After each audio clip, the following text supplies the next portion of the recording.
pemecahan matematik rendah ya. Pemecahan berarti berkaitan dengan sesuatu yang disajikan, suatu permasalahan yang disajikan. Sebenarnya ini nyambung juga ke PBL gitu ya, problem based learning gitu ya, sesuatu yang dapat sesuatu yang ditemukan, suatu permasalahan yang diangkat kemudian dipecahkan gitu.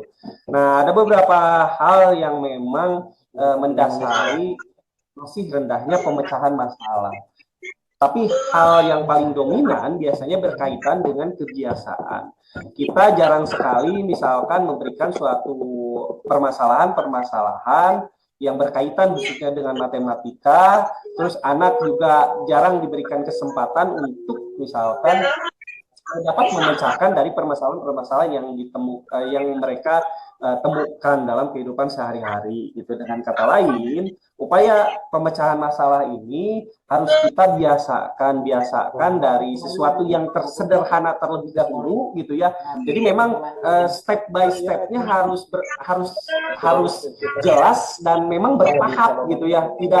Tidak langsung serta-merta kita misalkan merancang suatu pemecahan masalah, ujung-ujung dikasih pemberian pemecahan masalah. Nah, hal seperti itu pun menurut saya tidak baik gitu ya. Jadi step by stepnya harus kita mulai dari sederhana terlebih dahulu. Misalkan hal-hal sederhana yang biasa mereka temukan dalam kehidupan sehari-hari apa gitu ya.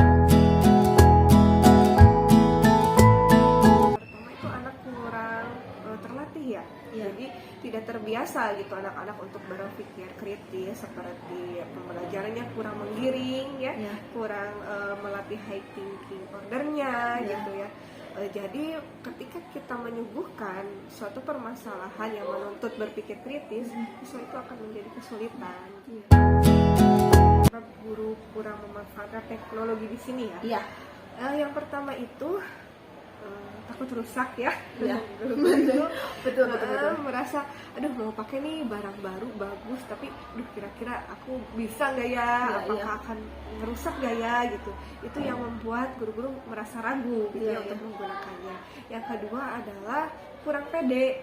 Guru mau pakai ini, aduh kira-kira saya benar bisa nggak sih pakai ini? Aku takut salah gitu ya. Padahal kan kenyataannya itu mereka itu bisa dan mampu.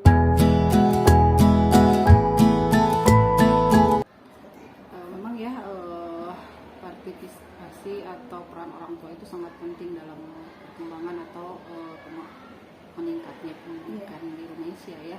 Yang pertama memang hal itu terjadi bisa diakibatkan karena kurangnya pemahaman juga wawasan tentang pengembangan karakter dari orang tua tersebut ya. Jadi orang tua tidak mengetahui bagaimana cara menerapkan karakter yang baik terhadap anak, sehingga ketika ada kegiatan di sekolah terkesan masa bodoh gitu ya. Itu ada anggapan bahwa pengembangan karakter siswa itu terfokus pada tugas di sekolah gitu. Jadi tidak ada peran serta yang lebih dari orang tua.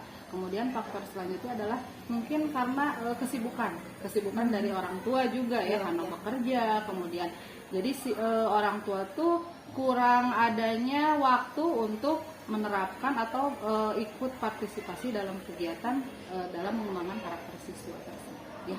Itu mungkin yang menjadi faktor adanya kendala tersebut. Sangat penting dalam proses penilaian karena penilaian menentukan berhasil atau tidaknya dalam sebuah pembelajaran.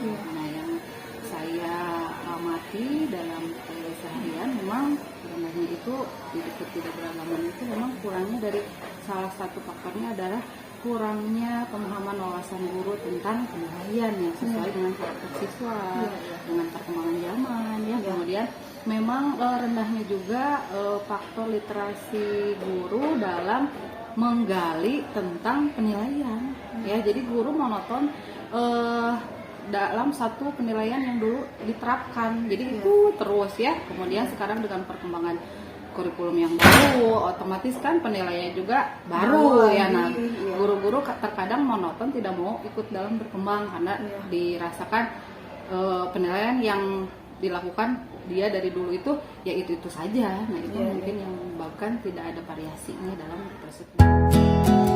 Memang sih model pembelajaran itu sangat penting diterapkan dalam pembelajaran. Misalnya untuk kurikulum yang kemarin juga ya, kurikulum 2013, model pembelajaran yang harus diterapkan misalnya PBL, PJBL dan inquiry, itu yang model-model pembelajaran yang diterapkan. Tapi tidak semata-mata sesuai dengan apa yang kita harapkan tadi, waktu. Mungkin itu kurangnya pengelolaan atau wawasan pengelolaan kelas dari guru tersebut sehingga waktunya tidak sesuai ya. Kemudian adanya lagi kurang pemahaman terhadap model pembelajaran tersebut kan, karena dalam setiap model pembelajaran misalnya PBL kan itu ada fase-fasenya ya.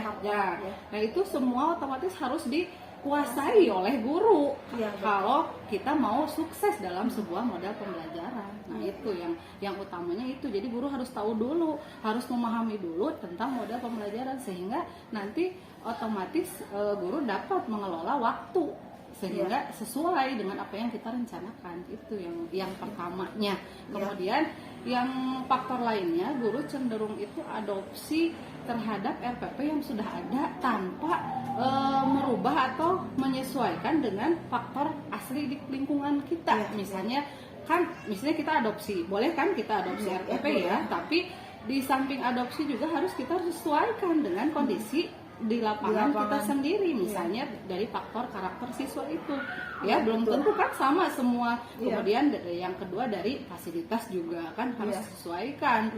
Jadi itu guru tuh cenderung adopsi utuh gitu tanpa disesuaikan dengan kondisi nyata di kelas kita sendiri. Itu yang menjadi faktor penting. Iya, betul ya, mungkin seperti itu ya. Terima kasih Bu Restu atas waktunya.